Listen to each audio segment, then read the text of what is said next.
제가 성경 한 구절 읽겠습니다. 시편 2편 6절, 7절, 8절 말씀. 성경 안 가지고 계신 분도 괜찮아요. 제가 큰 목소리로 읽겠습니다. 시편 2편 6절, 7절, 8절. 내가 나의 왕을 내 거룩한 산 시온에 세웠다 하시리로다. 내가 여호와의 명령을 전하노라. 여호와께서 내게 이르시되 너는 내 아들이라. 오늘 내가 너를 낳았도다. 내게 구하라. 내가 이방 나라를 내 유업으로 주리니 내 소유가 땅끝까지 이르리로다. 아멘. 오늘 스코틀랜드 종교개혁과 청교도 운동 이야기를 할 텐데요. 지난번처럼 이제 전반부는 역사 이야기, 재미있습니다. 흥미로워요. 저래도 안 흥미로우면 어떻게 여기서 서서 하겠어요? 이렇게 해도 이제 조시는 분 계실 텐데 괜찮습니다. 흥미로운 이야기가 될 거고요. 또 저도 이제 처음에 스코틀랜드 종교개혁 참 재밌게 공부했고, 후반부에는 스코틀랜드를 대표하는 신학자 한 인물의 또 한 저서를 우리가 읽어가면서 좀 은혜로운 시간을 좀 가지려고 해요. 그러니까 전반부는 흥미, 후반부는 은혜. 두 마리 토끼를 잡도록 하겠습니다. 자, 스코틀랜드가 어디에 붙어 있는 거냐? 유럽에 보면 영국의 북쪽입니다. 참고로 잉글랜드하고 스코틀랜드는 거기 이렇게 같은 대영 제국에 속한 나라지만 둘이 사이가 되게 안 좋아요. 스코틀랜드 사람 만나면 너 영국 사람이냐? 그럼 기분 되게 나빠합니다. 잉글랜드하고 외국 어떤 팀이 축구 경기하면 스코틀랜드 사람들은 잉글랜드 반대편 응원해요. 그러니까 요즘도 이제 독립운동 막 하고 그러잖아요. 주민 투표하고. 그래서 이제 이 대영 제국이라고 하는 나라 자체가 뭐 아일랜드, 웨일즈, 스코틀랜드 복잡합니다. 근데 영국 역사 공부하면 다 실타래가 좀 풀리게 돼요. 근데 이제 이 스코틀랜드가 저 북쪽, 우리나라로 이야기하면 북한 분들 생각하면 돼요. 우리 화성교회 장경재 목사님 김일성 투표 반대하고 온 투쟁적 신앙 똑같습니다. 투쟁적 신앙, 산 사람들이에요. 싸움 잘합니다. 거칠고. 멜 깁슨, 여러분 브레이브하트 영화 혹시 보셨어요? 끄덕이시는 어르신들 계세요. 정신 생각하시면 돼요. 오늘날 스코틀랜드를 대표하는 신학자 싱클레어 퍼거슨 교수님이라고 굉장히 유명한 교수님이 있는데, 제가 그분 수업 바로 옆에서 이제 들었거든요. 쉬는 시간에 저를 탁 치더니 브레이브 하트 봤냐? 그래서 저는 설마 엄격하신 분이에요. 수업도 굉장히 엄하게 진행하시는데 쉬는 시간에 갑자기 브레이브 하트, 그래서 제가 설마 영화인 줄 모르고 혹시 멜 깁슨 나오는 그거냐 했더니 맞다고. The war is still going on. 그럼 자기 가슴을 막 치면서 지금도 전쟁은 계속된다. 브레이브하트라는 영화에 나오는 굉장히 남성적이고 전투적인 멜 깁슨의 그 이미지가 스코틀랜드 산 사람들 그렇게 생각하시면 돼요. 이 스코틀랜드에 오늘날 보면 이제 스코틀랜드 전체가 이제 종교개혁 국가가 됐습니다. 여기 이제 여러분 잘 안 보이시겠지만 한 번쯤 얘기 들어보셨을 거예요. 에딘버러, 글래스고우, 세인트 앤드류스, 아버딘, 이런 주요 학교들이 오늘날도 우리 학교 출신 학생들도 이제 유학을 가고 여기서 공부한 분들이 이제 보수적인 신학교 와서 가르치는, 물론 이제 옛날하고 많이 달라졌지만 그러한 종교개혁의 허브가 됐던 이제 학교들이 있습니다. 오늘 이야기의 출발점은 저 세인트 앤드류스 지역에서 출발해요. 우리 합신에서는 이승구 교수님이 이제 여기서 공부하셨어요. 때는 1546년입니다. 1546년 제가 여기 우리 교육자님들께 꼭 질문하고 싶어요. 무슨 일이 있었죠? 이렇게 1546년이란 연도를 제가 수업 시간에 학생들 보고 좀 외우라고 합니다. 왜냐하면 하나 외우면은 3마리 토끼를 잡아요. 1546년이 마틴 루터가 죽은 해입니다. 독일의 이제 한 획이 이제 그어진 해죠. 그 46년을 거꾸로 이렇게 뒤집으면 64년이잖아요. 그게 켈빈 선생님이 돌아가신 해예요. 그러니까 하나 외우면 두 마리 토끼를 잡죠. 하나가 더 있어요. 46년이 존 위샤트라는 사람이 이제 순교한 해인데요. 스코틀랜드 종교개혁의 이제 선구자입니다. 근데 이 위샤트가 그 순교를 할 때 그 옆에 호위무사가 있었어요. 진짜 호위무사에 칼 들고. 왜냐하면 종교개혁 신앙이 그 당시로는 굉장히 이념적으로 오늘날 뭐 공산주의 국가에서 자유주의 국가에서 공산주의 사상 퍼뜨리는 그러한 이념적 대립이 치열했던 시기이기 때문에 언제 테러를 당할지 모르거든요. 그러니까 존 녹스 들어보셨죠? 스코틀랜드 발음으로 녹스 그래요. 존 녹스가 칼 들고 자기 선생님 호위무사 했다고요. 근데 여기서 이제 종교개혁 초기의 종교개혁자들이 봉기를 일으킵니다. 근데 정부 입장에서는 그 당시 이제 로마 캐톨릭이죠. 이 반란군을 무엇으로 진압하냐면 외세의 힘을 빌었어요. 프랑스 군대를 이렇게 불러들여서 이 위샤트 이 지지하는 종교개혁자들을 이제 완전히 진압하고 거기에 가담했던 사람들을 노예로 팔아버려요.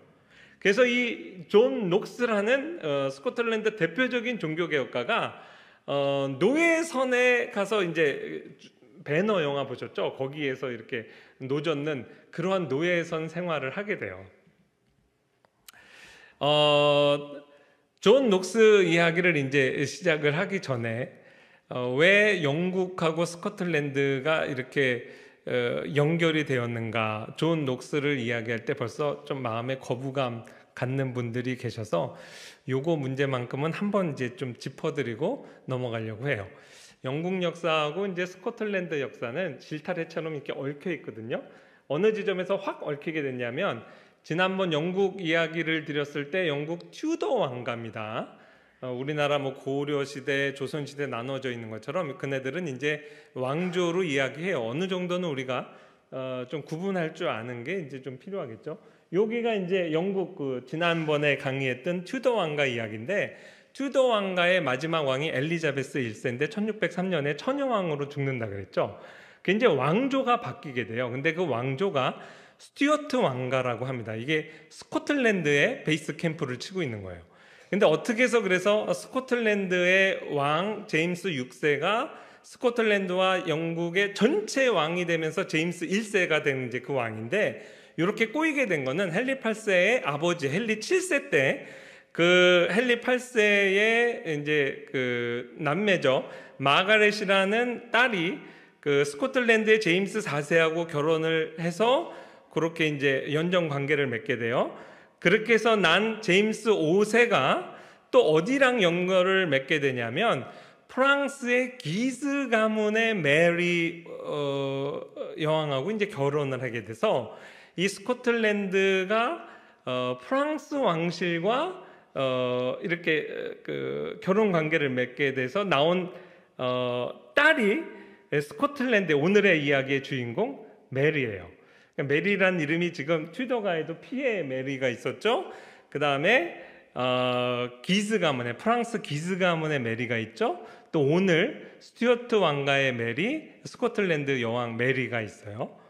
근데 이제 공통점이 있어요. 피에 메리라고 하는 블러드 메리는 개신교인들을 막 화형시켰다고 그랬잖아요. 개신교 죽이는데 앞장섰고 이 스튜어트 왕가 스코틀랜드가 프랑스와 똑같은 캐톨릭 국가죠. 연맹을 맺었던 그 기즈 가문이 프랑스의 이제 위그노의 역사, 슬픈 역사입니다.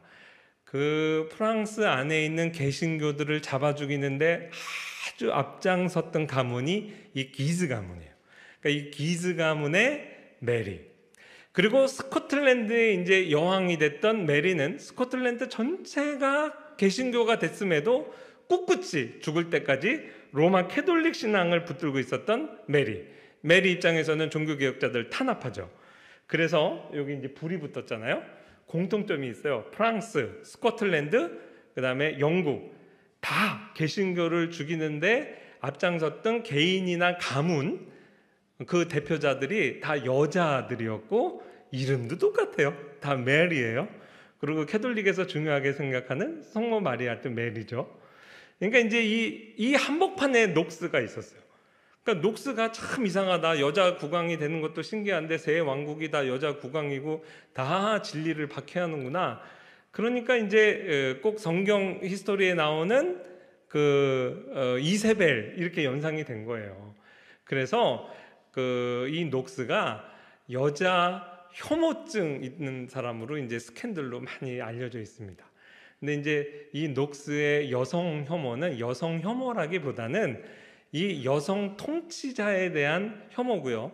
이 여성 통치자에 대한 또 혐오라기보다는 개신교를 박해하는 뜨리 메리, 이 세 명의 메리 여왕에 대한 반감을 표현한 거예요.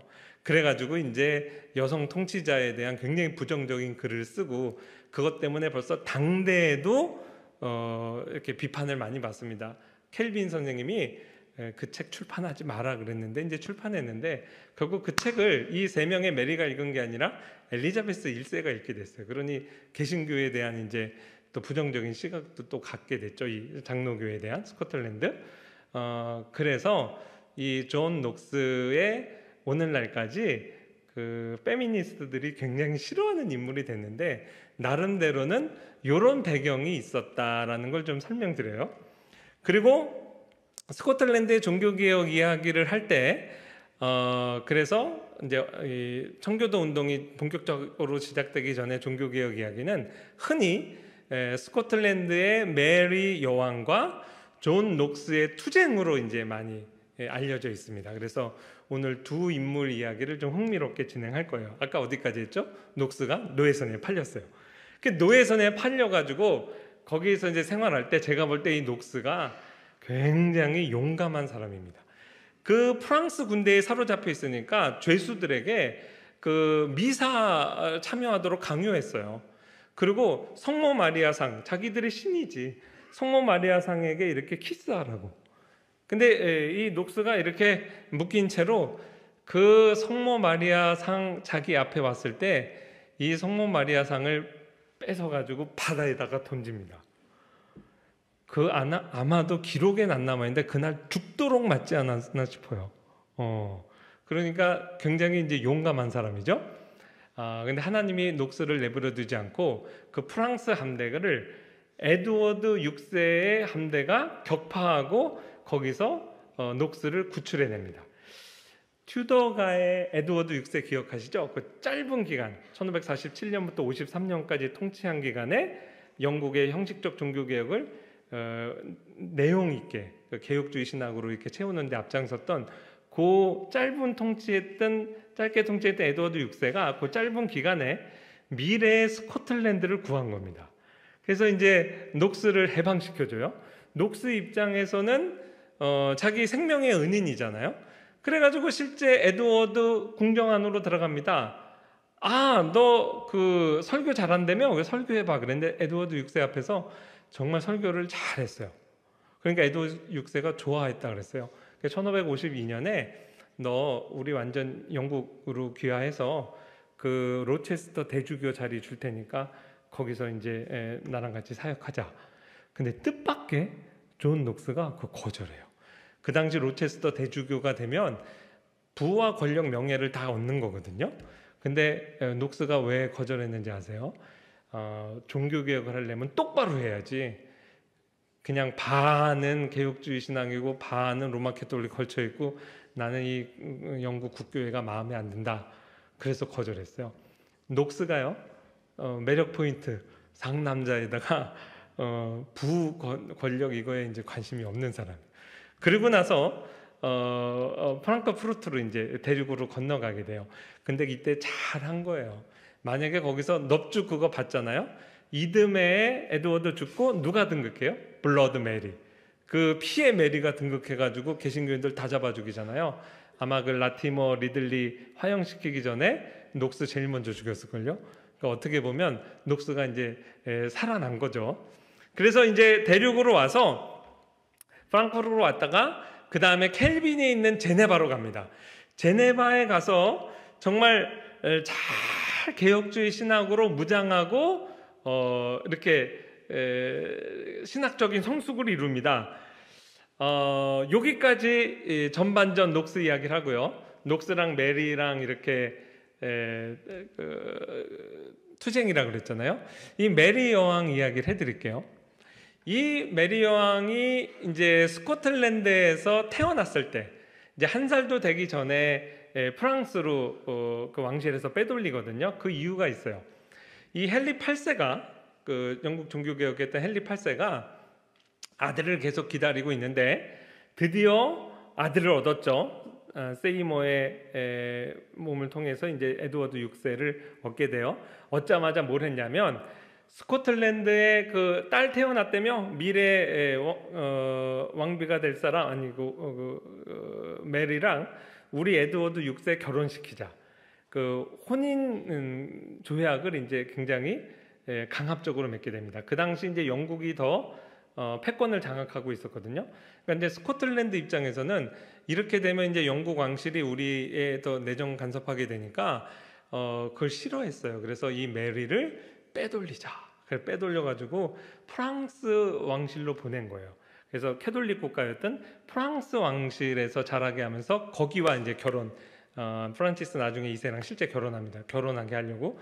그러니까 헨리 8세가 원래 계획대로 하면 에드워드 6세 종교 개혁을 일으키는데 앞장서던 에드워드 6세와 결혼할 운명이었던 거예요. 근데 그렇게 결혼했으면 진짜 역사가 바뀌었을지 몰라요.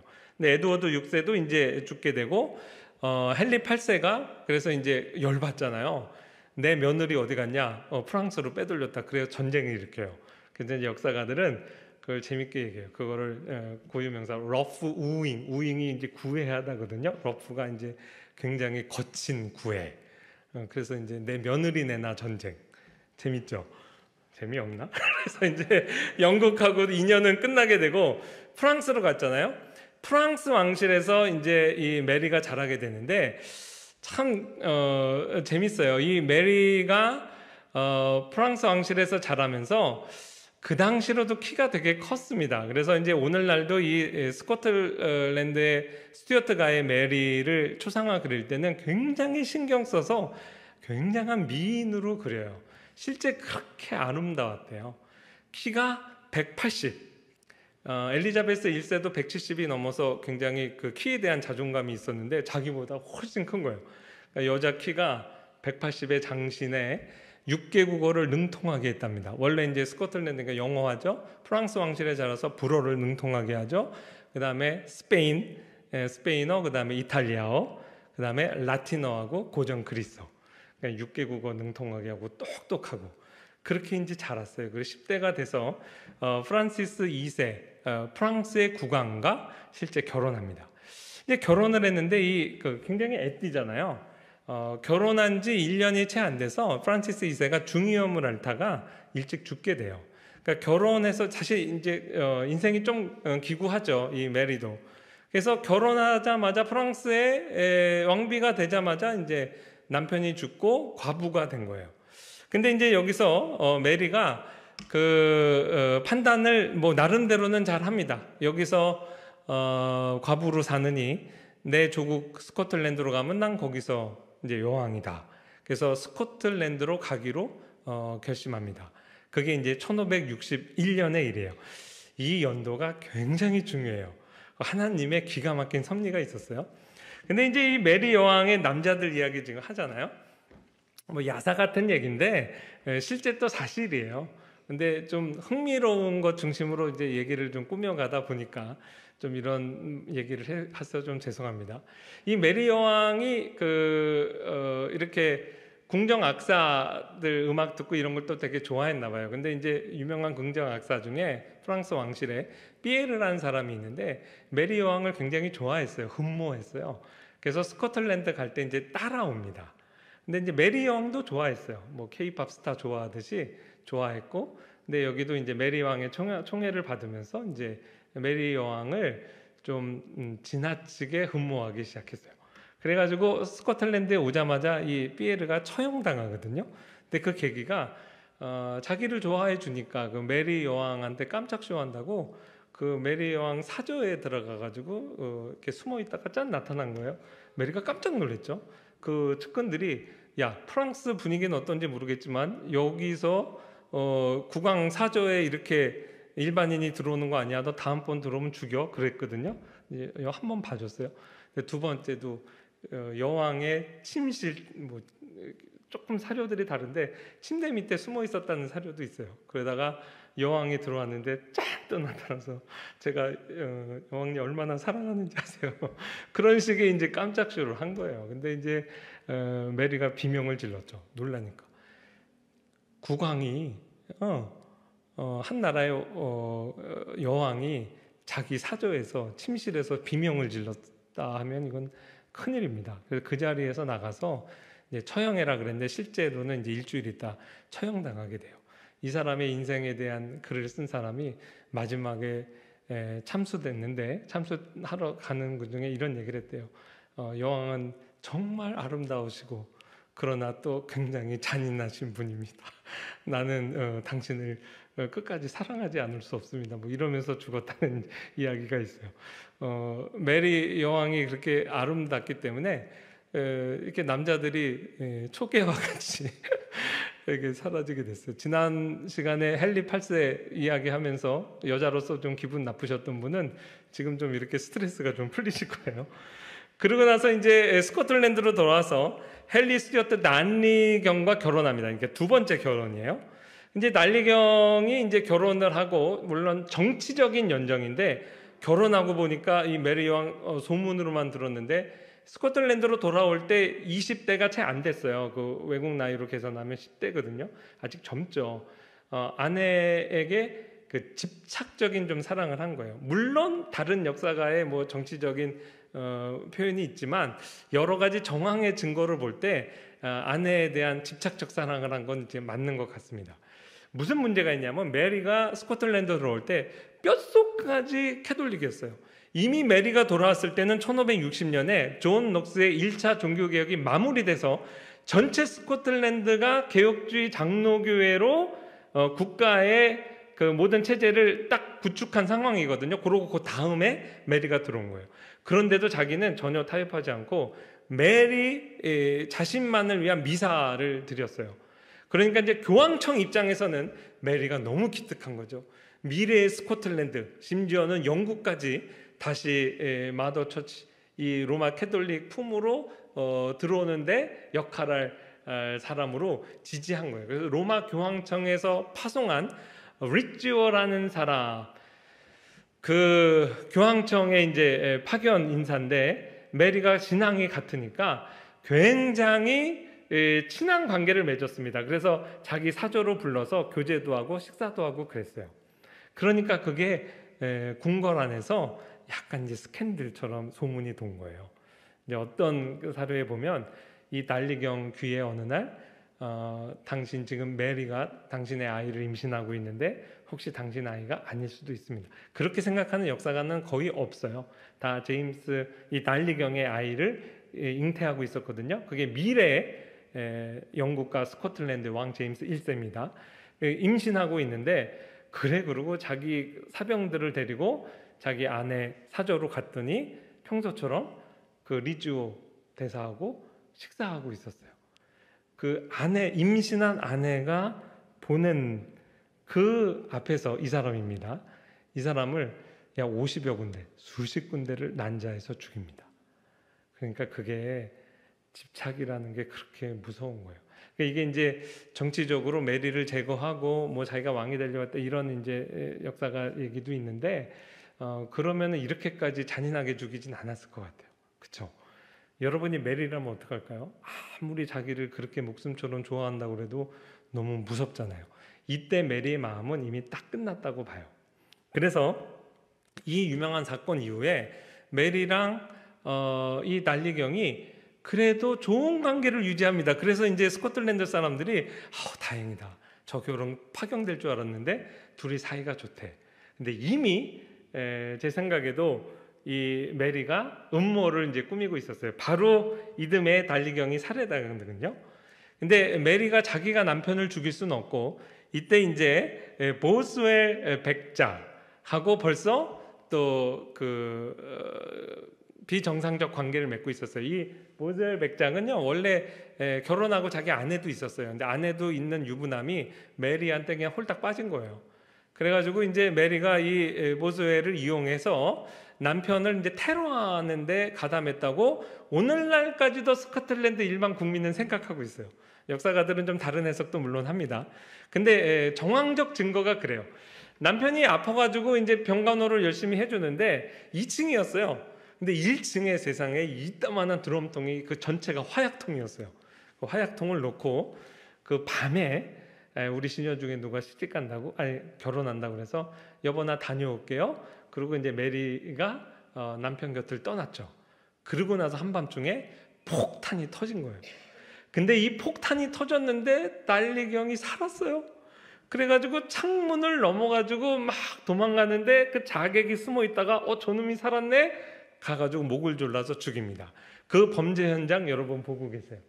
그래서 난리경과 그 당시 이제 그림이에요. 그 난리경과 그 시종이 저렇게 벌거벗고 이제 죽어 있어요. 그러니 이거는 이 보스웰하고 메리가 사전에 이제 모의를 한 거다. 이게 이제 이때부터 그 굉장히 이제 스캔들이죠. 스코틀랜드에 얼마나 원시적인 당시의 법이 있었냐면 여자가 이제 겁탈을 당하면 겁탈범을 감옥에 보내야 되는데 이미 몸이 더럽혀졌다 뭐 이런 이제 아주 원시적인 생각을 해서 글쎄 겁탈한 사람의 자동적으로 아내가 돼 있는 그런 원시적인 법이 있었어요. 이 보스웰이 메리를 자기 성에 가둬두고, 사실 가둬둔 게 아니라 둘이 서로 연애를 했으니까 이제 모셔놓고 스코틀랜드 언론에다가 뭐라 했냐면 내가 왕비를 강간했다 그랬어요. 그러면 그걸 잡아 죽여야죠. 근데 그렇지 않다니까. 강간했기 때문에 이제 메리는 내 거다. 우리는 결혼한다. 되게 이상하죠? 근데 뭐 그때는 그랬대요. 그래가지고 둘이 실제 결혼을 합니다. 메리의 세 번째 결혼이에요. 근데 이제 국민들이 벌써 저기 남편 테러한 그 메리, 근데 남편 죽자마자 또 뭐 결혼을 한다고? 근데 이제 보스웰하고 결혼할 때 메리가 무엇을 해도 이 로마 캐톨릭 교황청 입장에서는 옹호해 줬어요. 그러니까 자기의 어떻게 보면 이제 메리가 곧 로마 교황청을 대표하는 인물이었으니까. 근데 이제 메리가 여기서도 이제 실수를 합니다. 뭐냐면 보니까 스코틀랜드 국내 여론이 부글부글 끓어. 별로 안 좋아. 그거를 감지하고 여기는 개신교인이 많으니까 우리 결혼을 개신교식으로 합시다. 그래서 개신교식으로 해요. 그때 교황청에서 메리를 버립니다. 아니 이 말썽꾸러기가 결국은 우리를 배신하는구나. 그래서 로마 교회로부터도 버림받고, 물론 일시적으로 그런 거예요. 버림받고 스코틀랜드 국민으로부터도 버림받고. 그래서 이걸 계기로 해서 메리가 실각을 하게 돼요. 자, 이 실각을 하고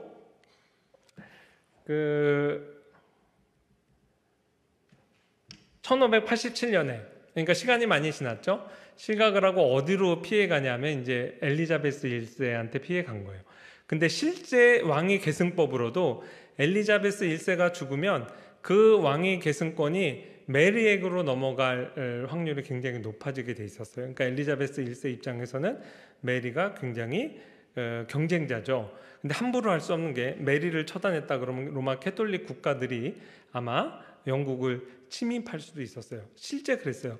1587년에 메리를 처형 결국 하게 됐는데 그 이듬해 스페인 아르마다 그 무적 함대가 영국을 쳐들어왔거든요. 물론 이제 엘리자베스 1세에게 청혼했다 거절당해서 하는 것도 있었고, 그 국민적인 어떤 합의는 우리 로마 캐톨릭의 상징 메리를 처단한 엘리자베스 1세를 응징하러 간다, 이런 어떤 그 구호도 있었어요. 그런데 이제 다행히 엘리자베스 1세가 스페인 무적 함대를 이제 물리치게 되죠. 이 모든 것들이 그 당시에는 이제 복잡하게 얽혀 있는데 결국 한 18년간을 질질 끌다가 1587년에 이제 처형하게 된 계기는 유명한 그 베빙턴 플랫 사건이에요.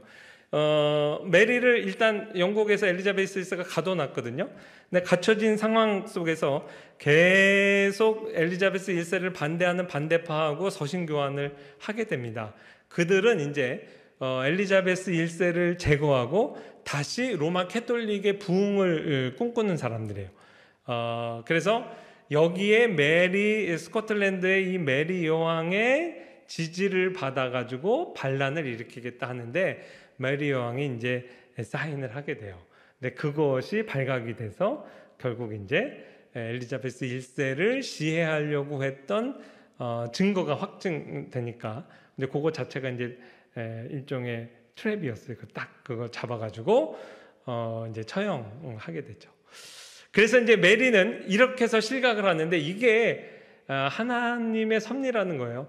메리는 스코틀랜드 안에서 그야말로 로마 캐톨릭의 상징이었거든요. 근데 로마 캐톨릭의 상징이 부패, 불륜, 게다가 음모, 남편 살해, 이런 정치적인 계속 실패, 이런 것들을 통해서 이 스코틀랜드 민중의 마음에 로마 캐톨릭은 부패했어. 그리고 역시 종교개혁가들이 이게 이제 풀뿌리 종교개혁이 이제 정착하게 되는 하나의 이제 큰 계기가 돼요. 자, 메리가 이렇게 돼 있는 동안 아까 말씀드렸다시피 녹스는 제네바로 내려가가지고 물론 왔다 갔다 많이 했습니다. 거기에서 신실하게 켈빈으로부터 이 개혁주의 신학을 정말 잘 배워서 결국 1559년에 스코틀랜드로 귀국해요. 1559년에 가을에 제네바 아카데미가 개원했는데 그 개원하기 직전에 이제 스코틀랜드로 귀국합니다.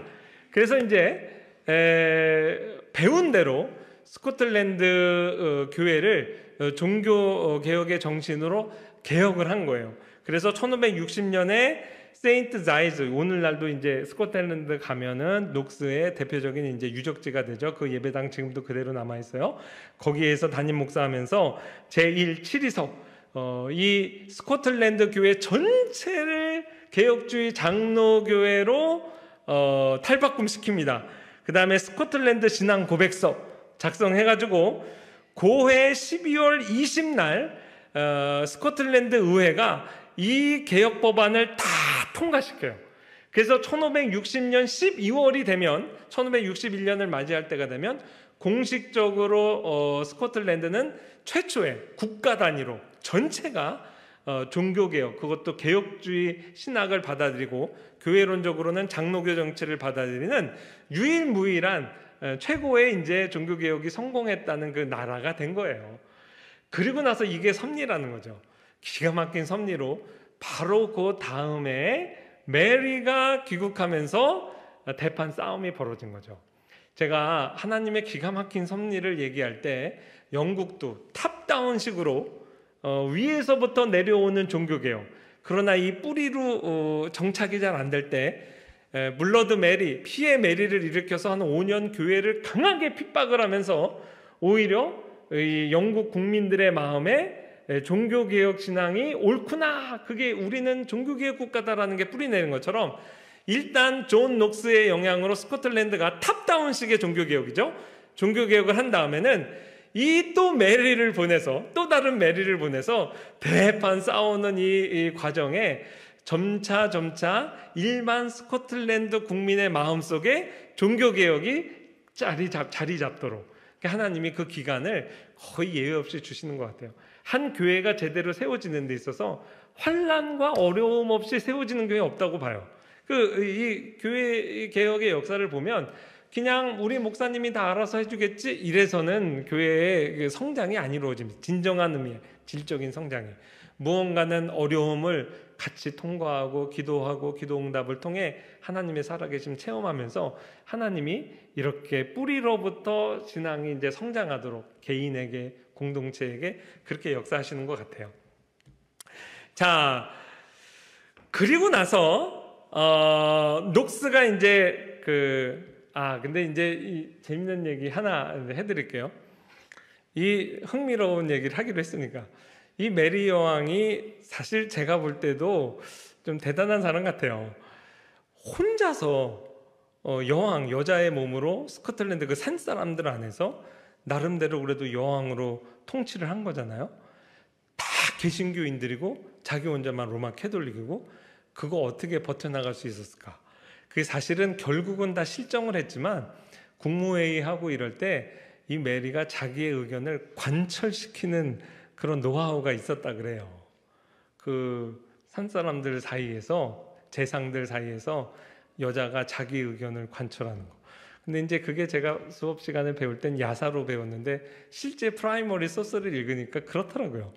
메리가 이렇게 회의를 하다가 예를 들어 장로님이 이제 제 의견에 반대를 해요. 그러면 울었대요. 여러분, 아주 아름다운 여자가 울어요. 그런 바보 같은 남자들이 마음이 이렇게 흔들려가지고 여왕의 뜻대로 하옵소서. 아니 정말 그랬어요. 예를 들면 펠리페 2세, 스페인의 펠리페 2세 아들 돈 카를로스하고 결혼하려고 했어요. 그러니까 스페인이 로마 캐톨릭 국가잖아요. 그러니까 종교개혁자 입장에서는 여왕이 이러다 나라 팔아먹겠다. 결혼 잘못하면 그 후사가 어떻게 결정돼, 왕위 계승에 따라서 나라 전체가 캐톨릭 국가로 갈 수도 있거든요. 그러니까 여왕 결혼 반대 운동이 막 일어난 거죠. 그 수장이 존 녹스였어요. 보통 사람 같으면 그놈을 잡아서 뭐 어디 가둬라 이럴 텐데 나랑 독대하자 그랬어요. 그래서 제가 본 기록만으로도 이 메리 여왕이 자기를 반대하는 반대파 수장 존 녹스와 4번 독대를 합니다. 그러니까 보통 여자가 아니에요. 자기가 직접 만나겠다는 거죠. 직접 만나면 자기를 보고 무릎 꿇지 않는 남자가 없는 거예요. 역시 녹스 앞에서 웁니다. 당신 왜 내 결혼 문제 갖고 그러냐. 야, 그때 녹스가 흔들릴 뻔했어요. 녹스가 뭐라고 얘기했는지 기록에 남아있는 게, 저는 어떤 하나님의 피조물도 내 앞에서 이렇게 눈물 흘리는 거 원하지 않습니다. 그러나 이 나라를 배신하는 것보다 여왕의 눈물을 감수하겠나이다. 그리고 안 넘어가요. 그러니까 그날 독대하면서 2번째 메리가 통곡을 했다고 그랬어요. 그런데도 녹스가 안 넘어갔어요. 녹스의 매력 포인트 제가 몇 개 얘기했죠. 첫 번째, 용감해. 얻어맞을지언정 메리 갖다 버렸잖아요. 2번째, 돈과 권력에 초연했던 사람이에요. 3번째, 이성에 문제 없습니다. 하나님한테 쓰임받으면, 제가 우리 제자들한테도 그 얘기해요. 적어도 하나님 앞에 쓰임받으려면 여자의 눈물에 마음 뺏겨서 안 된다. 이성 문제에 있어서 녹스가 그냥 진리는 진리고 우는 거 마음 물론 아프지. 그러나 하나님이 보실 때 나쁜 년! 그러고 이제 끝까지 자기 지킨 거예요. 그래서 메리가, 내가 천만인보다 이 녹스 한 사람의 기도가 두렵다는 말이 거기서 나온 거예요. 자기 눈물로 정복이 안 된 남자가 없는데 유일한 예외가 있었던 거죠. 우리 남자들 잘 들으셔야 돼요. 3가지 면에서 깨끗해야 하나님 앞에 이렇게 녹스처럼 멋지게 쓰임 받습니다. 이 녹스가 70여 년에 죽고, 이제 그 다음부터 녹스의 뒤를 이어서 이제 앤드류 멜빌의 시대가 열리면서 드디어 스코틀랜드 청교도 역사가 시작되는 거예요. 제임스 1세, 그 메리의 아들인데, 메리가 실각하면서 재상들이 메리가 로마 캐톨릭으로 키우겠다 싶어서 메리를 실각시키고, 이 제임스 6세죠. 스코틀랜드 안에서는 개신교 재상들이 키웠어요. 그러니까 미래의 희망입니다. 그래서 제임스 6세는 사실 개신교 신앙교육을 받고 컸어요. 그런데 튜더가가 끝나고 이제 스튜어트 왕가가 스코틀랜드와 영국 전체의 왕이 된 거예요. 그때 제임스 6세가 제임스 1세가 되면서 영국에 있는 청교도가 희망을 많이 가졌죠. 천인의 청원, 정말 성경 말씀대로 교회 개혁 잘해주세요 이럴 때 웬걸 No Bishop, No King, 그 얘기를 제임스 6세가 한 겁니다. 1세가. 그게 권력이라는 게 그렇게 무서운 거예요. 스코틀랜드에서는 몰랐는데 영국에 딱 왔더니 수장법이라는 게 있어. 수장법이 뭐냐? 영국 교회의 대가리는 왕이다. 그러니까 내가 여기 영국에 왔는데 내가 왕이랬는데 그걸 내려놓을 사람이 어딨어요? 장로교 정치 원리에 따라 교회는 이렇게 해야 되는데, 그게 아니라 내가 왕이라니까 영국 감독제에 거기에 이제 자기가 딱 이렇게 보수 반동으로 딱 들어선 거예요. 물론 이제 국제적으로는 전체 나라에서 개신교 나라를 이제 자기가 수호하는 그런 역할을 물론 하기도 했어요. 그래서 자기 식구가 무섭다고 그 전까지는 스코틀랜드와 우리나라와 일본 사이처럼 서로 앙숙인데 뭐 치사스럽게 그렇게 내정 간섭 같은 거 안 했어요. 근데 이 스코틀랜드의 국왕이 영국과 스코틀랜드의 국왕이 되다 보니까 이 자기 고향 놈들이 내 말을 안 들어? 그래서 이 영국의 성공회의 예배 모범과 그 정책을 자기 고향 스코틀랜드에 강압을 하기 시작한 거예요. 그게 영국 청교도 혁명의 사실 출발입니다. 그래서 이 스튜어트 왕가와 더불어서 청교도 이제 혁명이 일어나게 된 거예요. 첫 번째, 1618년에 이 제임스 1세가 펄스 오개조라고 로마 캐톨릭의 어떤 그 예전이에요. 그 방식이 그거를 스코틀랜드에 이제 강압하기 시작합니다. 그리고 이제 제임스 1세가 사실 그 1625년에 죽어요. 1620년 되면은 야 이제 더 이상 못 살겠다. 우리가 기대했다 실망하고 하다가 엘리자베스 1세 실망했죠. 제임스 1세 왕 될 때 엄청 기대했다가 엄청 실망했어요. 그래서 첫 번째 영국 안의 청교도 그룹 가운데 분리주의자들 오늘날 필그림이 뉴잉글랜드로 도망가게 돼요. 1620년. 그러니까 그게 제임스 1세 때 튀어나간 겁니다. 먼저. 그때 이제 그래서 우리가 뭐 땡스기빙 그 추수감사절 할 때 그 주인공들 메이플라워 타고 갔던 뉴잉글랜드가 개척됐던 그 첫 번째 신호탄이 이제 나간 거고요. 그 다음에 25년에 죽고 그 다음에 비운의 왕 찰스 1세가 등극해요. 역시 스튜어트 왕가죠. 자기 오른팔로 윌리엄 로드를 이제 딱 그 대동하고 마치 메리와 레지널드 폴 이렇게 한날에 죽은 것처럼 이 그 오른팔 역할을 했던 캔터베리 대주교 로드 앞장서서 자기 고향 스코틀랜드에다가 영국 국교회의 예배 모범을 강제하기 시작한 거예요. 이때부터 진짜 청교도를 엄청 탄압을 하죠. 스코틀랜드 탄압이 심했어요. 그래서 이제 스코틀랜드에서 부글부글 끓고 있는데 이미 자기는 존 녹스 목사님 이미 돌아가신 목사님대로 개혁주의 예배 다 드리고 있는데 뭐 우리 스코틀랜드 출신 스튜어트 왕가가 등극을 하더니 우리 보수 반동으로 돌아서 이 강단에서 다시 로마 캐톨릭식의 미사를 드리기 시작한다. 이게 이제 스코틀랜드의 큰 화두가 된 거죠. 유명한 제니 게디스 사건 1637년 7월 23일 날이에요. 스코틀랜드는요 우리 여자 교우님들이 공부하면 참 좋아요. 이 스코틀랜드 산사람들을 움직이는데 주도하는데 여자 역할이 굉장히 세요. 청가물 상인이었어요.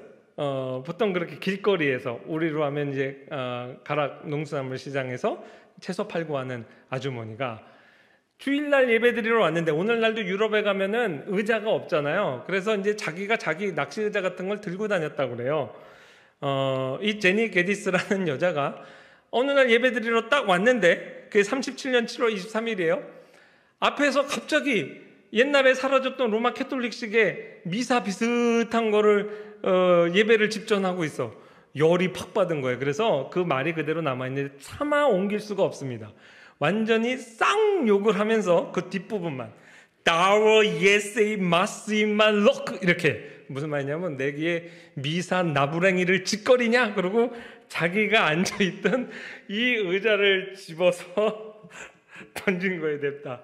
오늘날 그 박물관에 가면 제니 게디스가 던졌던 의자다 이렇게 이제 했는데 설마 그 의자겠어요? 자기 거 다시 가져갔겠죠? 근데 이제 저런 의자를 던진 거예요. 이걸 계기로 해서 스코틀랜드 혁명이 일어납니다. 야, 우리 남자들도 다 쫄아가지고 여태까지 말만 못하고 있었는데 한 여자가 용기를 내서 예배 시간에 저걸 다 던져가지고 그때부터 이 산사람들의 자존심이 상한 거예요. 우리 스코틀랜드 남자들 다 죽었냐. 그래서 모든 가장들 다 모여라. 그래서 이게 37년 사건이잖아요. 38년부터 그 유명한 스카티시 내셔널 커버넌트 운동이 시작합니다. 이 커버넌트는 뭐냐면 맹약을 맺는 거예요. 우리가 죽을지언정 이 영국의 보수 반동으로 돌아간 이 반동 종교개혁 사상을 막아내고 우리의 개혁주의 종교개혁의 유산을 사수하자. 이게 스코틀랜드 남자 가장들이 그래서 거기 사인한 거예요.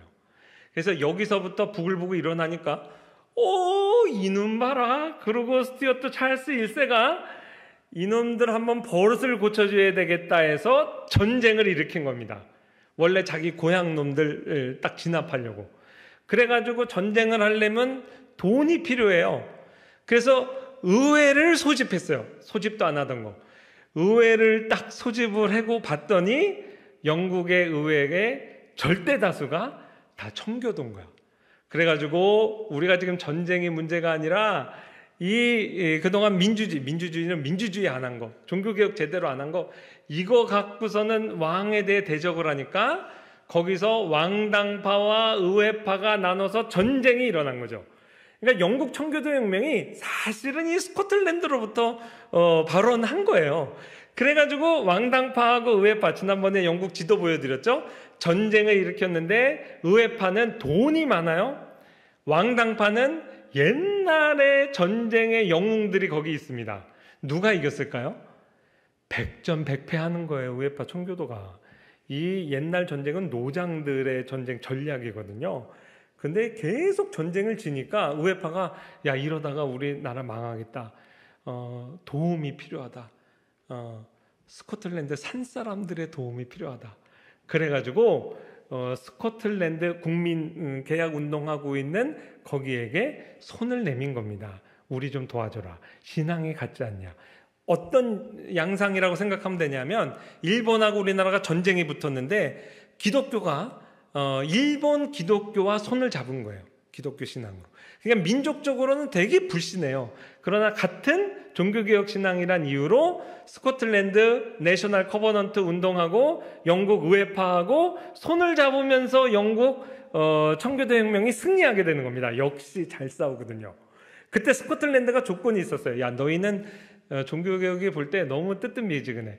우리가 도와주는 조건으로 너희도 우리처럼 전체가 장로교 종교개혁 이 체제를 받아들여라. 그럼 우리가 하겠다. 그랬더니 이제 영국 쪽에서 우리는 그럼 안 돼. 우리는 여기 청교도 혁명에 가담하는 사람 중에는 국교회도 있고 독립파도 있고 장로교란 말이 들어가면 우리 자체 내에서 분열이 일어나서 안 돼.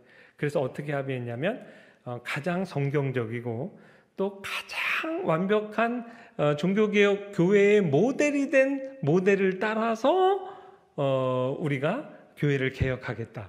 그거를 각서로 받아요. 그 가장 완벽한 모델이 뭐예요? 스코틀랜드는 자기네 장로교회죠. 근데 그러나 그 스코틀랜드 장로교회란 말은 뺀 거예요. 그래서 그 약속을 지키기 위해서 전쟁에 승리하자마자, 이거는 이제 우리 신학생들도 잘 몰라요. 웨스트민스터 표준문서하면 신앙고백서, 그 다음에 예배모범, 대소요리 문답, 요 4개 표준문서라고 생각하거든요. 웨스트민스터 신앙고백서가 제일 먼저 46년에 벌써 나왔죠. 그런데 그게 처음이 아니었어요. 1644년에 The Form of a Presbyterian Church Government, 장로교 교회 정부 체제, 그 문서가 제일 먼저 만들어져요. 그리고 스코틀랜드 의회에 제1호로 통과하게 됩니다.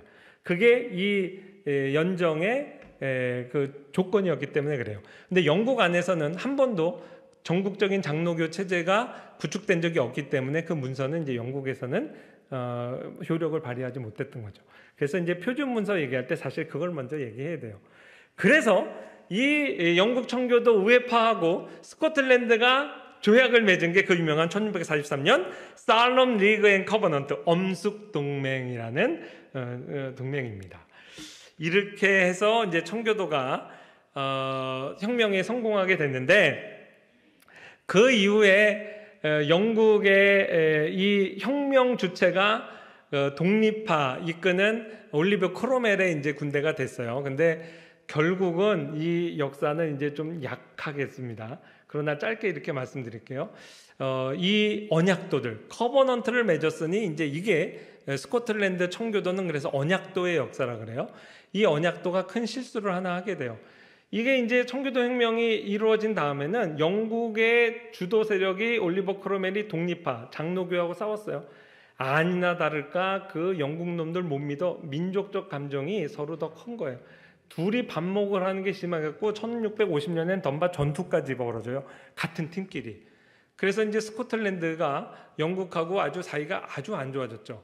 그때 그 유명한 왕정복고 배경에 이 스코틀랜드 사람들이 있어요. 그게 역사를 가르치는 입장에서도 너무너무 안타까워요.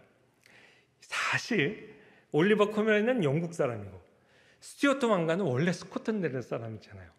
그러니까 그 찰스 2세 완전히 이제 몰락한 가문이죠. 근데 야, 너희가 나를 다시 왕으로 복위시키면 스코틀랜드 너희의 종교개혁 성과 그대로 인정해 줄게. 그리고 우리 스코틀랜드 너희의 입장을 대변해서 영국 교회도 개혁할게. 뭐 권력이 없을 땐 무슨 말이든 못해요. 그래서 사실요, 그래서는 안 되는데 스코틀랜드 언약도가 찰스 2세의 왕정 복구를 도왔어요. 왜? 고향 사람이니까 이게 절대는 해서는 안 되는 일을 한 거예요.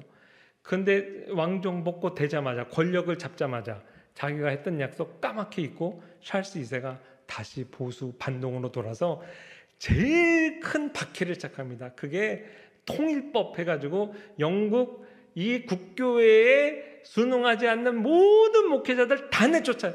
영국 청교도 2,000명이 밥그릇을 잃습니다. 다 쫓겨나요. 그래서 청교도가 그때 박해를 받는 거예요. 그때 엄청난 오늘날의 청교도 저작들이 일어나죠. 스코틀랜드도 그래 같이 망한 거예요. 같이 망했다고. 그랬다가 물론 망했다고 그러면 안 되죠. 그게 하나님 섭리예요. 그때 엄청난 저작들이 막 쓰여져요. 찰스 2세가 죽고 그 다음에 제임스 2세 1685년에 집권했는데 한 걸음 더 나갑니다. 얘는 완전히 보수 반동 중에 시대 흐름을 못 읽었어요. 완전히 로마 캐톨릭으로 돌아갈 걸 아예 천명을 했어요. 그래서 1685년부터 자기 말을 안 듣는 스코틀랜드 교회, 그때 들에서 산에서 야산에 모여서 예배드렸거든요. 오늘은 딱 군장 갖추고 오늘 어디로 갈까?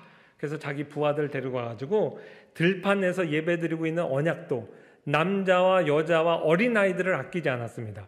닥치는 대로 죽여요. 그래서 스코틀랜드 역사의 제일 암흑기입니다.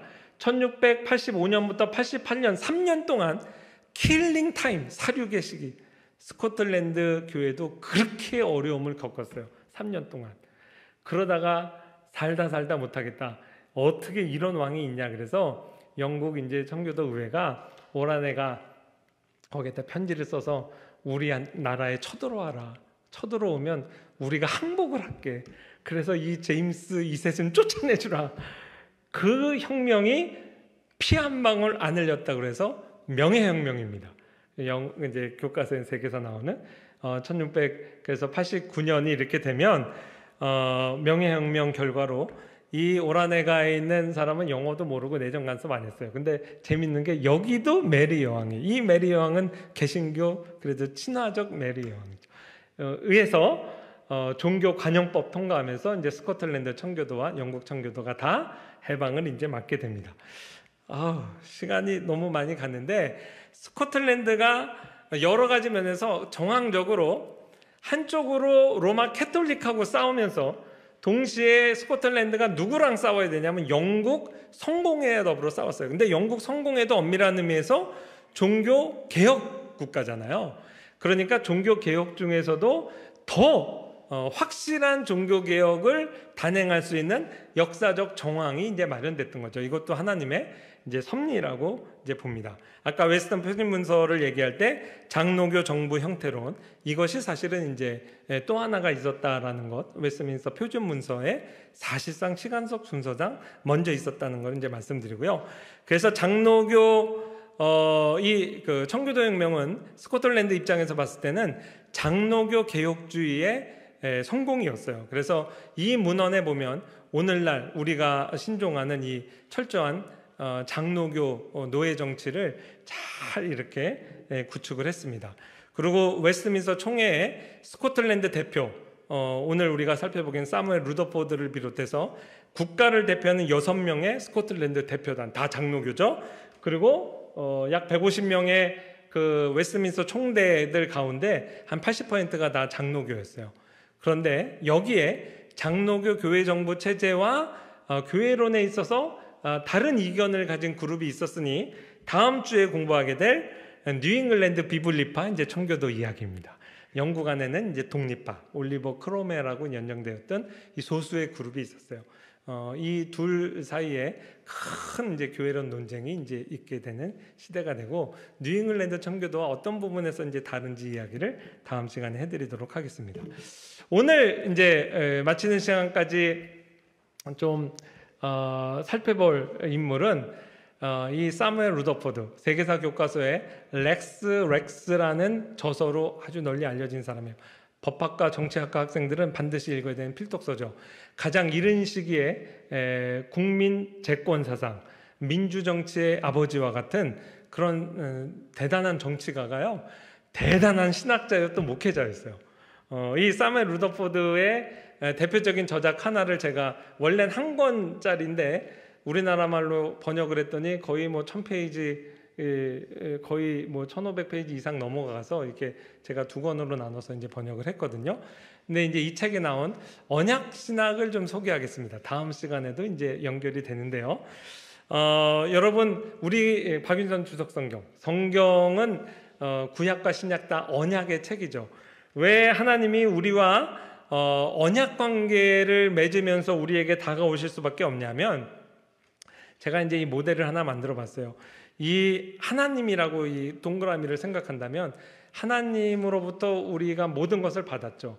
이 하나님으로부터 모든 것을 받은 피조물과 무한자이신 창조주와 어떤 의미 있는 관계를 맺는 게 가능할까? 철학적으로는 불가능합니다. 어떤 인격적 교제가 있기 위해서는 서로 경계선이 있어야 돼요. 그러니까 무한과 유한의 만남은 무의미하다고 철학적으로는 얘기해요. 유한은 무한을 품지 못한다. 그러나 이것이 가능하기 위해서는 하나님께서 자기에게 경계를 지으신 거예요. 그래야 우리도 하나님이라는 개념도 파악하게 되고, 하나님을 우리의 인격적인 교제의 대상으로 우리가 비로소 인식을 할 수 있게 돼요. 좀 어려운 얘기죠. 그래서 웨스트민스터 신앙고백서 제7장 1절에 보면 하나님과 인간과의 관계는 언약이라는 방식으로 가능하게 됐는데, 왜냐하면 하나님은 무한자시고 우린 유한자고, 그래서 하나님께서 무한하신 하나님이 자기를 경계에 지으면서 자발적 비하의 방식으로 이렇게 이제 요 철학적인 개념을 쉽게 알아듣기 쉽게 표현한 거예요. 그래서 하나님이 우리에게 자기를 계시할 때는 구약 신약 전체가 다 언약의 책이에요. 언약이라는 게 자기가 자기를 어떤 약속 안에 이렇게 묶어 놓는 거거든요. 그래야 우리가 하나님이 어떤 방식으로 이렇게 생각하시고 말씀하실지를 예측 가능하게 되죠. 보통 창조 언약, 행위 언약이라고 그러죠. 그 다음에 은혜 언약, 구속 언약. 언약에는 이런 이제 큰 세 개의 기둥이 있어요. 웨스트민스터 신앙고백서 전체가 창조 언약, 행위 언약과 은혜 언약 두 가지의 큰 기둥으로 신학적으로는 그 기초가 나와져 있습니다. 아담 타락하기 이전에 행하라 그리하면 살리라, 율법의 원리. 은혜의 원리는 믿으라 그리하면 구원을 얻으리라.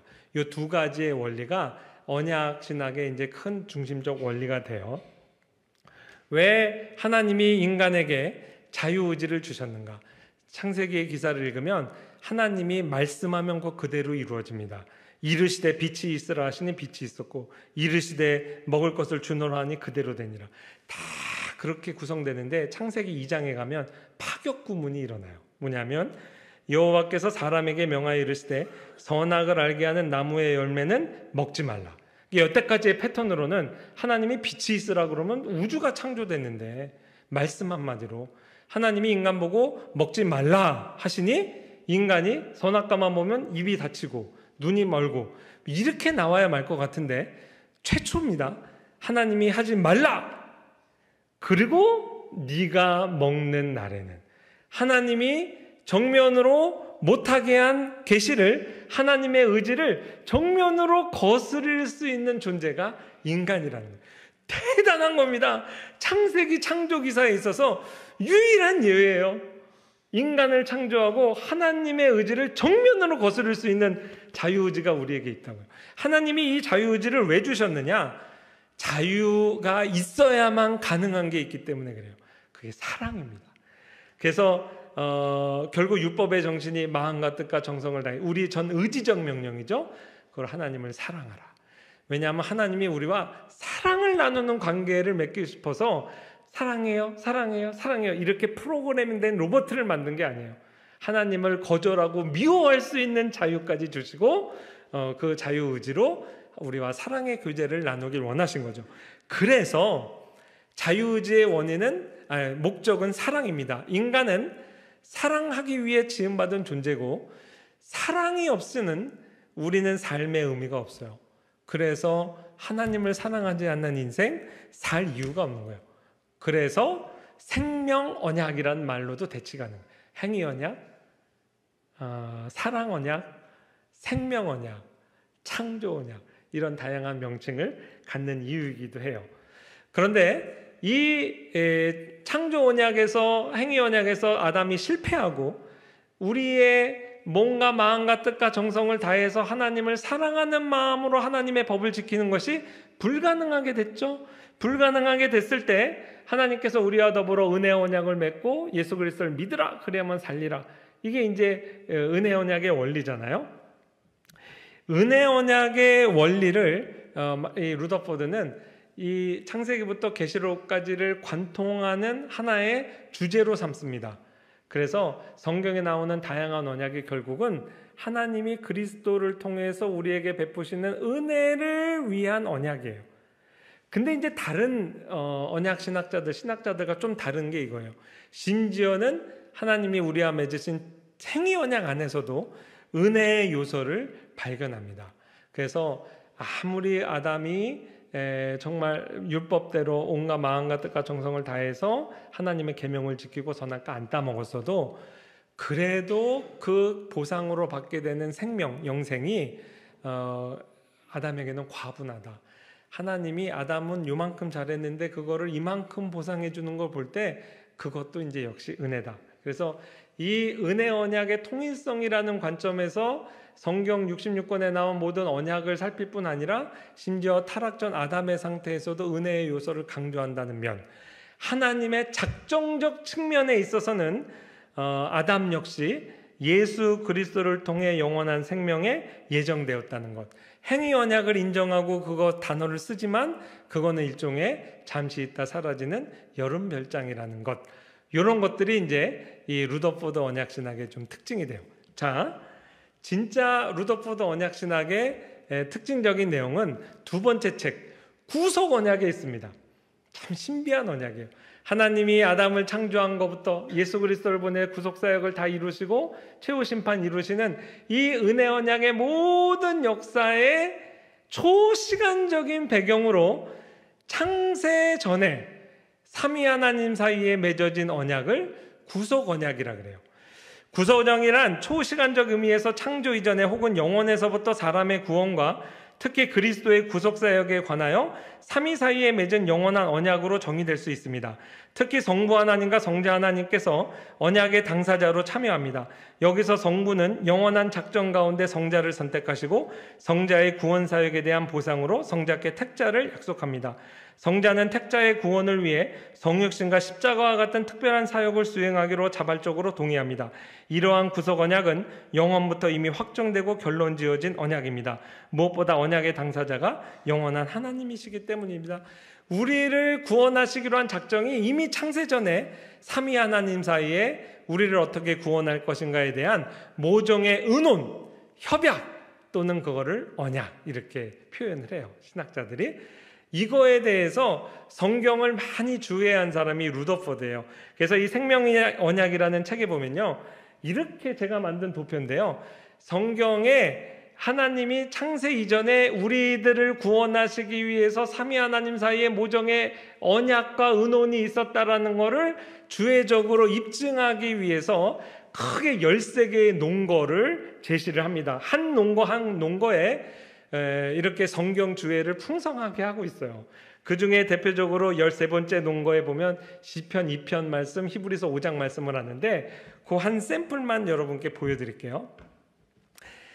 삼위 하나님께서 우리를 구원하시기 위해서 벌써 초시간적으로 이 세상을 창조하기 전에 의논을 하셨다면 그 내용이 뭘까? 그 내용이 성경에 기록되어 있는 거예요. 우리 방금 읽었던 시편 2편 7절 말씀 보면 너는 내 아들이라 오늘 내가 너를 낳았도다. 내게 구하라. 내가 이방 나라를 내 유업으로 주리니 내 소유가 땅 끝까지 이르로다.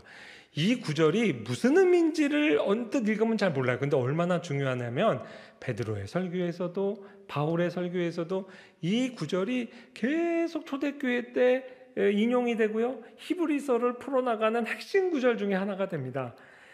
성경은 성경으로 풀죠. 그래서 이 구절에 대한 교회사의 다양한 접근이 있었지만 가장 정당한 해석은 히브리서 5장 5절이에요. 아까 루더포드가 시편 2편과 히브리서 5장을 연결시켰죠. 왜냐하면요, 히브리서 5장 5절 보면 이와 같이 그리스도께서 대제사장 되심도 스스로 영광을 취하심이 아니요 오직 말씀하시니가 그에게 이르시되 너는 내 아들이니 내가 오늘 너를 낳았다. 너는 내 아들이니 오늘 내가 너를 낳았다는 의미를 무엇으로 히브리서 기자가 해석해요? 창세전에 삼위 하나님 사이에 우리의 구원을 위한 의논이 있었는데 그 의논에서, 그 언약 안에서 앞으로 오실 성자가 우리를 위한 대제사장으로 임명됐다는 거죠. 그러니 이미 창세전에 우리를 위한 대제사장, 히브리서의 주제거든요. 우리를 위한 대제사장으로 성자 하나님께서 속죄의 희생양으로 돌아가실 것이 이미 창세전에 삼위 하나님 사이에 의논되고 끝났다는 거예요. 그거 굉장히 신비한 내용이죠. 그래서 사실 우리를 위한 대제사장의 사역은요, 히브리서에 보면 집요하게 성육신, 십자가, 부활, 승천, 보호자 우편에 앉으심, 이 내용이 대제사장이 앞으로 담당하실 내용인 것이 다 히브리서 기자의 논증으로 나와요. 그런데 이 모든 출발은 어디에 있다고요? 시편 2편에 있어요. 이미 예수 그리스도의 성육신, 십자가, 부활, 승천, 보호자 우편에 앉으심의 내용 자체가 세상 창조하기 전에 이미 논의 끝났다. 그게 놀라운 얘기죠. 근데 히브리서 5장 5절 6절에 보면 이 시편 2편을 인용하고 곧이어서 또한 이와 같이 그리스도께서 대제사장 되심도 스스로 영광을 취하시며 이렇게 인용했죠. 6절 말씀 또한 이와 같이 이처럼 그리스도께서 앞으로 우리를 위한 대제사장으로 임명받으신다는 내용이 시편에 또 나온다. 그게 시편 110편 말씀이에요. 내가 영원히 멜기세덱의 반차를 따르는 제사장이 되겠다. 삼위 하나님 사이의 구속 언약 가운데 그리스도께서 우리를 위한 대제사장이 될 건데 또 좀 이상한 말이 나와요. 어떤 대제사장이냐면 멜기세덱의 반차를 따르는 대제사장이 될 거다. 이게 무슨 뜻일까요? 시편 110편 말씀도 메시아의 시편으로 멜기세덱의 서열을 따르는 제사장이 메시아다 이렇게 예언되어 있거든요. 수년 전에 2019년에 D.A. 칼슨이라는 D.A. 칼슨이라는 교수님을 모시고 우리가 정함신학 강좌도 하고 학교 에서 신학 강좌를 들었어요. 이때 이분이 멜기세덱에 대해서 강의했는데 그 핵심은 이렇습니다. 멜기세덱은 창세기 14장에 나와요. 하나님 예루살렘의 대제사장이면서 멜기세덱 의의 왕이에요. 그러니까 멜기세덱은 직업이 두 개예요. 왕이면서 동시에 제사장이에요. 대제사장. 거의 유일한 경우입니다. 여러분 절대 권력은 절대 불패하게 돼 있어요. 지금 여러분 보시는 이 레닌, 스탈린, 호찌민, 마오쩌둥, 김일성, 김정은 공통점이 뭔지 아세요? 다 미이라로 만들었어요. 사회주의 국가의 리더가요 절대 권력을 누리다 보니까 어디까지 가냐면 종교의 영역으로 가. 마치 이집트 미이라 만드는 것처럼 자기들이 미이라가 돼서 국가의 신이 됩니다. 그게 절대 권력은 절대 부패하게 돼 있는데 절대 부패하게 되는 양상이 정치와 종교가 하나가 되고 자기가 수장이 되는 거예요. 그래서 역사적으로 우리가 그걸 경험했기 때문에 상권 분립하죠. 행정, 사법, 그 다음에 뭐 있어요? 입법. 왜냐하면 권력이 모이면 절대 부패하니까 적어도 세 개의 권력을 나눠놓은 거예요. 근데 그건 인간의 부패성 때문에 나온 거예요. 정말 하나님처럼 선하신 분이 우리를 통치하시는 왕이라면 그 왕이 사법, 입법, 행정을 다 가져도 가장 이상적인 나라가 되겠죠. 그런데 그러한 상권 분립이 이스라엘 나라에도 있었어요. 하나님께서 제사장 라인은 아론, 왕 라인은 유다 지파 두 개가 섞이면 하나님이 대노하십니다. 사울 왕의 실패가 왕인데 제사장이 하는 일을 하려고 한 거예요. 우시야 왕의 실패가 왕으로서 제사장이 할 수 있는 향단에 분양하다가 하나님한테 저주를 받았어요. 하나님이 엄격하게 제사장직과 왕직 라인을 분리하셨어요. 하나님께서 메시아의 모형으로 다윗을 세우셨습니다. 그러나 다윗은 온전한 모형이 될 수 없어요. 왜요? 유다 지파의 왕이지만 제사장은 아니잖아요. 예수 그리스도는 제사장, 왕, 선지자신데 아론이 예수님을 모형으로 할 수 없어요. 왜냐하면 거기는 제사장 라인이지 왕이 아니기 때문에. 그래서요, 이스라엘 사람들 마음에 메시아가 우리를 위한 대제사장이라고 하는 순간 뭐가 헷갈리냐면 그럼 아론의 후손인가? 근데 성경에 보니까 다윗 왕의 후손이라고 돼 있는데 이게 정리가 안 되는 거예요.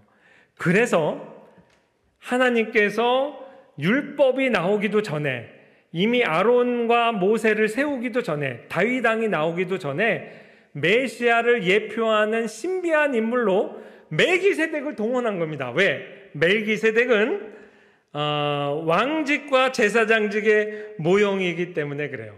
히브리서의 논리가 그렇다는 거예요. 우리 주님 메시아는 대제사장이다. 물론 유다 지파, 왕 지파니까 제사장이 될 수가 없지. 그러나 멜기세덱의 반차를 따르는 대제사장이야. 그래서 앞으로 오실 메시아는 왕이시면서 그 왕이 친히 사람이 되셔서 우리를 위해 속죄 희생양으로 돌아가실 대제사장의 역할을 감당하는 거야. 그게 시편 110편의 예언에 같이 들어가 있어요. 대제사장으로 임명되시지만 동시에 우리를 다스리는 왕이란 말이 있다고요. 켈빈도 그래서 예루살렘의 왕이며 동시에 하나님의 제사장인 멜기세덱이 앞으로 오실 메시아의 예표가 됐다. 그러니까 삼위 하나님 그 구속 언약 가운데서 이 메시아는 앞으로 왕과 제사장이 되실 분이다가 들어가 있다는 거죠. 그래서 시편 110편이 제왕시예요. 대제사장으로 임명받으면서 동시에 왕이신 거죠. 그러면 시편 2편은 어떤가? 시편 2편이 대제사장으로 임명받는 거라고 해석했잖아요. 그래서 시편 2편 7절 8절이 사실 핵심 구절이에요. 인용된 구절이에요. 그런데 제가 성경 공부하면서 소름이 돋았던 것은 시편 2편 7절 8절이 내 아들이라 오늘 내가 너를 낳았도다가 대제사장으로 임명인데 그 한 절만 전을 읽으면 내가 나의 왕을 내 거룩한 산 시온에 세웠단 말씀이 있어요. 이 시편 2편의 이 시편도 제왕시예요. 그러니까 앞으로 오실 메시아는 영원한 왕이시면서 동시에 우리의 대제사장이다. 그리고 대제사장의 사역을 다 감당했을 때 내게 구하라. 내가 이방 나라를 내 유업으로 주리니 내 소유가 땅끝까지 이르로다. 예수님 승천하시면서 뭐라고 그랬어요? 이 복음 들고 어디까지 가서 전해라? 땅끝까지 가서 복음 전해라. 괜히 멋있으라고 하신 얘기 아니에요. 이미 창세전의 구속 언약 가운데서 내가 이렇게 왕으로 또 대제사장의 사역을 잘 감당하고 나면 그 보상으로 하나님이 이방 나라를 나에게 유업으로 주는데 그 소유의 경계가 땅끝까지다. 이미 계약이 끝난 거죠. 그러니 예수님께서 딱 속죄 사역을 지상에서 마치신 다음에 땅끝까지 가서 복음 전하라. 왜? 땅끝까지가 내 땅이니까. 그리고 그 다스림의 영역이 땅끝까지 이르는 거예요. 그러니까 이 성경 주해를 읽고 나면요, 신약과 구약이 짝을 이루고 정말 신비합니다. 제가 아주 그 많은 성경 구절 가운데 일면만 여러분께 맛보게 해드린 거예요. 이거를 딱 이렇게 읽고 나면요, 마지막입니다. 이렇게 찬양할 수밖에 없어요. 구속 언약은 성도가 누리는 구원의 확실한 근거가 됩니다. 구속 언약 안에서 모든 성도는 구원의 확신에 대한 영원히 흔들리지 않은 근거를 발견할 수 있기 때문입니다. 구속 언약에 따르면 성도 한 사람 한 사람은 영원부터 성부가 그리스도에게 약속한 택자들 안에 이미 포함되어 있고 그리스도는 그들을 자기의 양으로 이미 알고 있었습니다. 루더포드는 이 구속 언약을 가리켜 사랑의 근원이요 은혜의 근원, 우리와 맺는 모든 은혜의 언약에 영원한 기초가 되죠. 영원전에 이렇게 나 안상혁 하나를 두고 이미 삼위 하나님 사이의 구원에 대한 확정적 언약이 맺어졌는데 내 구원을 누가 하나님의 손에서 뺏겠냐고요. 그래서 이 내용을 성경주의, 사변적인 신학이 아니에요. 그냥 성경주의를 풍성히 전체 내용이 여기 성경주의입니다. 하다 보면 결국 제가 마지막으로 그랬죠. 거짓말해서 죄송합니다. 마지막 한 것이 이거예요. 루더포드가 이런 이야기를 했어요. 영원한 사랑, 큰 사랑, 견고한 사랑. 아, 우리는 얼마나 무가치한 존재였는가. 그럼에도 하나님은 우리를 원하신 것이다. 우리에게 입히신 사랑에 비해 우리의 값어치는 얼마나 낮은가. 과연 사람이 하나님의 면류관이 된다거나 사람을 얻기 위해 하나님이 무엇을 걸고 달리며 이들을 경쟁해서 승리하여 상으로 얻는 것이 있을 수 있겠는가? 여러분, 올림픽 선수들이 왜 그렇게 열심히 달려요? 그렇게 해서 얻는 금메달이 자기가 흘린 땀보다 더 가치 있기 때문이죠. 이게 상식 아니에요? 내가 뭐라고 금메달의 면류관이라고 삼위 하나님께서, 영원하신 하나님이 나를 구원하시겠다고 미리 계획을 세우고 하나님이 사람이 되고 죽고 부활하고 우리 하나를 마치 하나님의 영광스러운 면류관처럼 그렇게 생각하냐고요. 그거죠. 과연 무로부터 지음받은 비천한 한 조각 안에 그토록 높으시고 깊으시며 광범하고 오랜 기간에 걸친 계획과 높으신 목표를 담을 수 있는 공간이 있겠는가? 우리의 이성은 다음과 같이 말하는지 모른다. 가난한 자를 사는 데는 적은 돈이 들고 죄인들을 얻기 위해서는 좀 더 낮은 계획으로 충분하지 않겠는가? 그러나 사랑은, 해답은 이유가 사랑이라는 거죠. 사랑은 이렇게 말하지 않는다. 강아지 한 마리를 구하기 위해서 자기 목숨을 버리는 사람이 있다면 세상은 의문을 제기했죠. 사람 목숨이 개보다 얼마나 중하냐. 그러나 그 당사자가 자기 목숨만큼 개를 사랑했다. 이러면 우리가 아무 할 말이 없는 거예요. 사랑이 모든 논리를 파괴하는 능력이 있어요. 그래서 사랑은 이렇게 말하지 않는다. 결코 더욱 적은 사랑으로 이를 성취할 수 없는 것이다. 게다가 우리를 값주고 사는 데 있어 이 사랑은 실수할 수 없는 사랑이다. 또한 값없이 베푸시는 사랑의 계획에 있어 이 무한하신 사랑은 결코 오류를 범할 수도 없다. 그래서 이 청교도의 언약신학, 이게 하나의 신앙 고백의 다큐멘터로 웨스트민스터 표준문서 안에도 그대로 남아있고, 이 사무엘 루더포드의 저작을 읽으면 얼마나 마음이 이렇게 뜨거워지는지 몰라요. 제가 이거를 몇 개월에 걸쳐서 이제 번역하면서 얼마나 많은 은혜를 받았는지 몰라요. 그래서 이 언약의 관점, 이게 이제 청교도의 가장 큰 신학적 이제 특징이 됩니다. 지난번 보여드렸던 오웬도 이거 못지않은 저작을 남겼어요. 그러니까 성경을 풍성하게 연구할 수 있는 시대가 되니까 성경 66권을 꿰뚫어서 통합적으로 보는 관점들이 쏟아져 나가게 됐는데, 하나님 나라의 관점도 그렇고 대표적인 게 언약 신학이에요. 이 저작의 일부를 여러분과 이제 나누었습니다.